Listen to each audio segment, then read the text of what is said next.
একটা মেয়ে বিয়ের পরে সবার আঘাত সহ্য করতে পারে, কিন্তু তার স্বামীর দেওয়া আঘাত সহ্য করতে পারে না। কারণ একটা মেয়ে বিয়ের পরে তার স্বামীর সাথে হাজারটা ইচ্ছে পূরণ করার স্বপ্ন দেখে। তার ধারণা সবাই তাকে কষ্ট দিলেও তার স্বামী তাকে কষ্ট দিবে না। স্বামী স্ত্রী শুধুমাত্র রাতে একসাথে ঘুমালে স্বামী হয়ে যায় না। স্বামী হতে হলে স্ত্রীর মন বুঝতে হয়, তার খেয়াল রাখতে হয়, স্ত্রীকে ভালো রাখার চেষ্টা করতে হয়।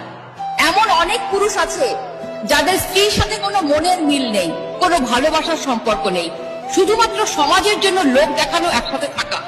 যার স্বামী এমন, শুধুমাত্র সেই মেয়েটাই বোঝে জীবন্ত লাশ হয়ে বেঁচে থাকাটা কতটা কষ্টের। প্রতিটি বিবাহিত মেয়ের স্বপ্ন সারাদিন পাখি যেমন এদিক ওদিক ছুটে বেড়ায়, আবার দিন শেষে ঘরে ফিরে ঠিক তেমনি দিন শেষে তার স্বামীও ঘরে ফিরবে, তার সাথে সুখ দুঃখের গল্প করবে, তাকে বুকে নিয়ে ঘুমাবে।